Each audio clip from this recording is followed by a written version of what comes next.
everyone, my name is Aarti Gupta and welcome back to VMC CUET channel. Well, आज के session में हम discuss करेंगे कुछ इंपॉर्टेंट क्वेश्चंस वॉइस और नरेशन के। आइए देखते हैं पहला क्वेश्चन कौन सा है। मैं उसके साथ साथ आपको एक्सप्लेन भी करूंगी कि कैसे राइट ऑप्शन क्लिक करेंगे। चलिए शुरू करते हैं विद द क्वेश्चन नंबर 1। पहला क्वेश्चन आपके सामने ये है, John said I shall go there. ये क्वेश्चन है जो कि डायरेक्ट नरेशन में लिखा हुआ है। अब आपको क्या करना है, इसका इनडायरेक्ट नरेशन फाइंड आउट करना है। तो ये तो हमारा डायरेक्ट नरेशन में हो गया। ये हमें पता है, ऐसे चलता है कि कोई भी डायरेक्ट नरेशन में दो या दो से ज़्यादा क्लॉजेज होते हैं, जिसमें एक क्लॉज आपका रिपोर्टिंग होता है और दूसरा क्लॉज रिपोर्टेड होता है। दो क्लॉजेज होते हैं या दो से ज़्यादा भी हो सकते हैं, उसमें एक क्लॉज आपका रिपोर्टिंग क्लॉज होता है और एक रिपोर्टेड क्लॉज होता है। लेकिन अगर इसी को हमें इनडायरेक्ट नरेशन में लिखना होगा तो उसमें एक ही क्लॉज बचेगा। कैसे इसको इनडायरेक्ट नरेशन में कन्वर्ट करेंगे, आइए देखते हैं। जॉन सेड, ये जो आपका रिपोर्टिंग स्पीच है ये पास्ट इंडेफिनिट में है। तो अगर आपका रिपोर्टिंग स्पीच पास्ट इंडेफिनिट में होता है तो जब भी हम इसका इनडायरेक्ट नरेशन बनाते हैं तो उसमें कुछ चेंजेस करते हैं। ऑप्शंस में सबसे पहले ये देखते हैं कि किस में पास्ट की ही वर्ब लगी हुई है। अब जिसमें पास्ट की वर्ब नहीं लगी हुई है उसको हम सबसे पहले कट कर देंगे। तो सबसे पहले इसके लिए जो हमारे दो ऑप्शंस हैं, इन दोनों नहीं हो सकते क्योंकि ये प्रेजेंट की वर्ब ले रहे हैं, तो ये नहीं हो सकता। अब आइए और चेक करते हैं कि क्या करना है। तो पहला ऑप्शन कह रहा है कि John said that he went there. देखो ऐसा होता है कि जब भी हमारा जो रिपोर्टेड क्लॉज होता है उसमें अगर फर्स्ट पर्सन प्रोनाउन यूज हुआ है तो हमारे रिपोर्टेड क्लॉज के सब्जेक्ट के अकॉर्डिंग वो रिपोर्टिंग क्लॉज के सब्जेक्ट के अकॉर्डिंग चेंज हो जाता है। तो अगर जॉन है तो उसके लिए ही लग गया। लेकिन यहाँ शैल गो जो लिखा हुआ वो वेंट में कन्वर्ट नहीं हो जाने की वजह से हमारा ये भी ऑप्शन गलत हो जाता है। तो अब हमारे पास सिर्फ एक ऑप्शन बचता है, option 4। John said that he would go there. आप सबको मैं बता दूं कि शैल और विल, इसको अगर हम पास्ट में लिखेंगे तो इसकी दोनों की पास्ट फॉर्म हमारी वुड होगी। ऐसा नहीं है कि शैल की पास्ट फॉर्म शुड होगी, ऐसा बिल्कुल भी नहीं होगा। शैल और विल दोनों की पास्ट फॉर्म हमारी वुड हो जाएगी। तो इसीलिए हमारे पास एक ही ऑप्शन बचता है 4। तो आपने देखा ये तीनों ऑप्शंस को कैसे हमने हटा दिया। चलिए आइए बढ़ते हैं क्वेश्चन नंबर 2 पर और इसे सॉल्व करने की कोशिश करते हैं। आप सारे लोग बहुत ही जल्दी कर लेंगे, काफ़ी स्कोरिंग भी होगा और बहुत ही सिंपल भी होता है, इंटरेस्टिंग भी होता है। क्वेश्चन ये है कि Sushant said to him I have been helping your son for years. इसमें आपका जो रिपोर्टिंग क्लॉज है वो पास्ट इंडेफिनिट में है, जैसा हमारा लास्ट क्वेश्चन में था। तो अब इसमें क्या क्या चेंजेस होते हैं आइए देखते हैं। तो देखिए अगर कहीं सेड टू लिखा है तो उस क्वेश्चन में हम सेड टू को टोल्ड में चेंज कर देते हैं। टोल्ड के बाद ऑब्जेक्ट आना ज़रूरी है। अगर सिर्फ अकेला सेड है तो ज़रूरी नहीं है आप उसको टोल्ड में कन्वर्ट करें, क्योंकि उसमें ऑब्जेक्ट नहीं होगा तो हमारा गलत हो जाएगा। तो सबसे पहले तो हम यहाँ पर चेक करते हैं कि सब में टोल्ड है, तो इसका मतलब अभी हमें राइट ऑप्शन नहीं मिला है, क्योंकि हमारे पास बहुत सारे ऑप्शन हैं जो सही हो सकते हैं।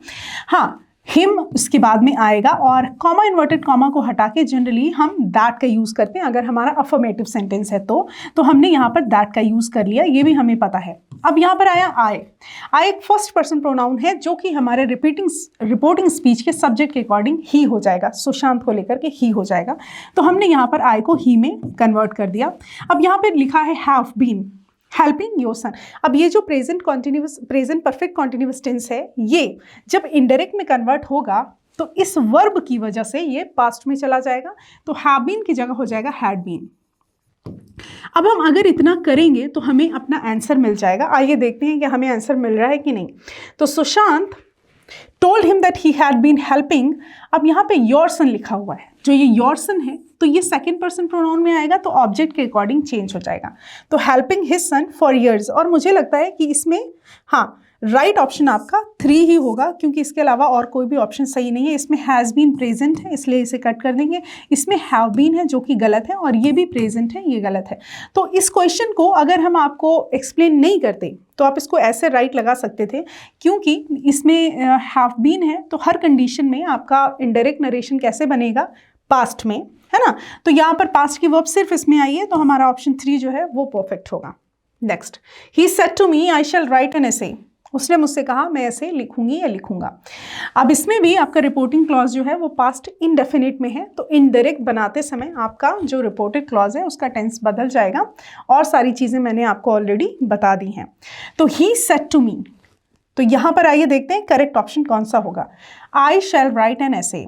तो इस हिसाब से ये प्रेजेंट वाला कट हो जाएगा। He told me that he would write an essay, यहाँ पर रुकेंगे और ऑप्शंस देखेंगे। He said to me that he will write an essay, he told me that he would write an essay. अब यहाँ पर सेड टू को हमने टोल्ड में कन्वर्ट कर दिया, ठीक है, और आई को हमने ही को देखते हुए, अब यहाँ पर एक चीज़ गड़बड़ हो गई, सेकेंड और third option, fourth option same होने की वजह से हमें जो पहले आया हुआ है उसको ऑप्ट करना पड़ेगा। तो he told me that he would write an essay, तो ऑप्शन बी जो है that is correct. Next question है आपका, he said to me I will be writing an essay. उसने मुझसे कहा, उसी तरीके का क्वेश्चन है, थोड़ा सा ही चेंज है, तो हमने इसको बहुत ही जल्दी कर लिया। ही सेड टू को हम टोल्ड में कन्वर्ट कर देंगे और विल का मैंने आपको बताया था कि वुड हो जाएगा, तो आई चेंज होगा ही के according, so he would be writing an essay, तो हमारा राइट ऑप्शन हो जाएगा he told me that he would be writing an essay. इसका मतलब सेकेंड ऑप्शन जो था वो करेक्ट था। Sita said to Gita you can learn piano. Sita said to Gita, यहाँ पर भी आपका रिपोर्टिंग स्पीच पास्ट इंडेफिनिट में है, तो वहाँ पर जो वर्ब है वो पास्ट में चली जाएगी। सो सेड टू को हम टोल्ड में कन्वर्ट करेंगे और यहाँ पर दैट लगा के कैन को कुड में कन्वर्ट करेंगे। और आप देख रहे हो ऑप्शन में सिर्फ और सिर्फ ये वाला ऑप्शन जो है वो करेक्ट बता रहा है, तो ऑप्शन 3 जो है दैट इज करेक्ट। बाकी सब में कैन लिखा हुआ है, ऐसा पॉसिबल हो ही नहीं सकता अगर आपका रिपोर्टिंग क्लॉज पास्ट में है तो। He said to you, you may go out. Said to को हम कन्वर्ट कर देंगे told में, तो he told you that. You जो है वो आपका सेकेंड पर्सन प्रोनाउन है जो कि आपके रिपोर्टिंग स्पीच के ऑब्जेक्ट के अकॉर्डिंग चेंज होता है, तो ऑब्जेक्ट भी यू होने की वजह से ये यू ही रहेगा और मे को माइट में कन्वर्ट कर देंगे। So you might go out, इस तरीके से सेंटेंस बनेगा। So he told you that you might go out जो है वो करेक्ट हो जाएगा। अच्छा, बी लगाने की कोई ज़रूरत नहीं है, आप अगर बी वाला ऑप्ट कर रहे हो तो वो गलत हो जाएगा। क्यों? क्योंकि बी और गो वर्ब की फर्स्ट फॉर्म्स हैं, तो कोई ज़रूरत नहीं है सुपरफ्लूअस करने की, ना तो ये वर्ब की फर्स्ट फॉर्म इसके साथ कोई मीनिंग देगी, ना इसकी ज़रूरत है। तो he told you that you might go out will be the right option. Next question है, Ram said to Rahul you are a good player of cricket. Ram said to will be told here और comma inverted comma लगा के आप यहाँ पर कर दोगे that. You second person pronoun है जो रिपोर्टिंग स्पीच के ऑब्जेक्ट के अकॉर्डिंग हो जाएगा ही। अब ही के साथ में आप आर तो नहीं लगाओगे, पास्ट लगाओगे, तो आर को आप वॉज में कन्वर्ट करोगे। So he was a good player. अब ही वॉज अगर हम इसमें सर्च करें तो सिर्फ और सिर्फ इस ऑप्शन में निकल के आ रहा है, तो इसका मतलब क्या है कि राइट ऑप्शन हमारा ए हो गया। सो हमारा राइट आंसर ए होगा। बाकी सब में आप देख रहे हो ही के साथ वर है जो कि गलत है। वुड का यूज़ नहीं होगा क्योंकि वहाँ पे कोई भी मॉडल वर्ब यूज़ नहीं की गई है, ना ही कुड का यूज़ होगा। नेक्स्ट क्वेश्चन है, Raghav said to me I have no time for you. Raghav said to का टोल्ड हो जाएगा और यहाँ पे वही सेम चीज़ है कि कॉमा इन्वर्टेड कॉमा हटा के दैट लगाएंगे। आई जो है वो फर्स्ट पर्सन प्रोनाउन राघव की वजह से ही में कन्वर्ट हो जाएगा और ही के साथ हैज़ नहीं लगेगा क्योंकि ये हमारा स्पीच पास्ट इंडेफिनिट में होने की वजह से यहाँ पे हैड लगेगा। He had no time for you नहीं होगा, यू सेकेंड पर्सन प्रोनाउन है, ये मी को देखते हुए, ऑब्जेक्ट को देखते हुए मी हो जाएगा। तो हमारा राइट ऑप्शन क्या हो जाएगा कि Raghav told me that he had no time for me. अब ये आपका जो राइट ऑप्शन है वो सिर्फ और सिर्फ ऑप्शन 2 में है, ठीक है। Raghav told me that he had no time for me. इसके अलावा अगर हम इसको देखें तो ये वाला पार्ट कंप्लीट ना होने की वजह से ये गलत है और इसमें प्रेजेंट में है और इसमें वॉज लगा हुआ है जिसका कोई भी मीनिंग नहीं निकलता। Sahil said to Deepu I was going to buy milk. Sahil ने दीपू से कहा, सेम चीज़ है, आपका रिपोर्टिंग स्पीच जो है वो पास्ट इंडेफिनिट में होने की वजह से इसके बारे में आपको पता होगा, लेकिन यहाँ पर हम रुकेंगे।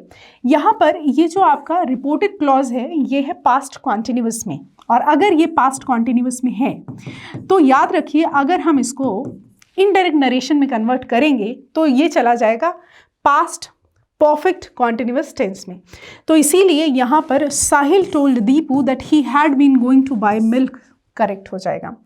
तो ये आई थिंक, अब देखो इसमें एक चीज़ है, आप में से काफ़ी सारे लोग शायद इसमें गलती कर दें, लेकिन हो सकता है कुछ लोग कह दें कि ऑप्शन 4 जो होगा वो राइट होगा, लेकिन ऐसा नहीं है। जो पास्ट कॉन्टिन्यूअस टेंस है वो चला जाता है पास्ट परफेक्ट कॉन्टिन्यूअस टेंस में। तो ये हमेशा याद रखना पड़ेगा कि अगर हम इसका इनडायरेक्ट बनाएंगे तो ये चला जाएगा पास्ट परफेक्ट कॉन्टिन्यूअस टेंस में। Hence the right option will be 3। Where did you send the parcel, ये है आपका वॉइस का क्वेश्चन जो एक्टिव वॉइस में है, आपको पैसिव में कन्वर्ट करना है। तो where did you send the parcel, इसको अगर आप पैसिव में कन्वर्ट करेंगे तो कैसे करेंगे? सबसे पहले हम पैसिव में जनरली जब भी हम पैसिव बनाते हैं, अगर वो WH क्वेश्चन वाला है तो एज इट इज लिख लेंगे, उसके बाद हम वर्ब लगाएंगे, उसके बाद जो सेंटेंस में वर्ब का ऑब्जेक्ट था उसको सब्जेक्ट की तरह यूज करेंगे। सो अब हम सोचेंगे कि अगर किसी एक्टिव वॉइस में डिड लिखा हुआ है तो पैसिव वॉइस में उसको वॉज और वर्ब में कन्वर्ट कर देते हैं। तो पहले तो सबसे पहले वेयर का यूज करेंगे, और वेयर के लिए हम क्या करेंगे, अब जैसे इसमें इज लिखा हुआ है जिसका कोई सेंस नहीं है क्योंकि हमारा जो सेंटेंस है वो पास्ट इंडेफिनिट में है, तो इसको हम कट कर देंगे। इसमें लिखा हुआ हैज़ भी कट हो जाएगा क्योंकि हैज़ का कोई सीन ही नहीं है इसके साथ में, पास्ट इंडेफिनिट है, और कैन जो है वो भी नहीं होगा, तो ये वैसे ही ऑप्शंस निकल गए। तो क्या हो गया, where was the parcel sent by you. तो हमने क्या किया, हमने वेयर लिया, उसके बाद हेल्पिंग वर्ब ले ली, क्योंकि डिड का अगर पैसिव बनेगा तो वॉज वर्ब में जाएगा, तो हमें द पार्सल ऑब्जेक्ट के अकॉर्डिंग यहाँ पर वॉज लगाना था, उसके बाद वर्ब का थर्ड फॉर्म लगाना था, प्रपोजिशन के बाद हमें जो सब्जेक्ट है उसको ऑब्जेक्ट बना के लिखना था। तो इसका मतलब हमारा फोर्थ ऑप्शन इसमें करेक्ट था। Next question, they have spotted me in the crowd, they have spotted me in the crowd, ये भी प्रेजेंट परफेक्ट का स्ट्रक्चर है जो कि काफ़ी कॉमन है। तो जब भी हम इससे इसको जब हम चेंज करेंगे तो हम वर्ब के बाद का ऑब्जेक्ट देखेंगे जो कि मी है। अब मी को हम सब्जेक्ट बनाएंगे तो हो जाएगा आई। सो ये प्रेजेंट परफेक्ट है तो इसमें सिर्फ हैव बीन हैज़ बीन का यूज़ होगा। सो आई हैव बीन जहाँ पे भी आएगा वही हमारा राइट आंसर होगा, है ना। तो हमारा पैसिव वॉइस बनाते समय जब भी हम प्रेजेंट परफेक्ट का पैसिव वॉइस बनाते हैं तो उसमें हैज़ बीन हैव बीन का यूज़ करते हैं। तो हमारा ऑप्शन डी जो है वो करेक्ट है। Thank you guys. इसी तरीके के सेशंस को देखने के लिए आप हमारे चैनल को लाइक, शेयर और सब्सक्राइब ज़रूर कीजिए और कमेंट सेक्शन में अपनी राय ज़रूर दीजिए।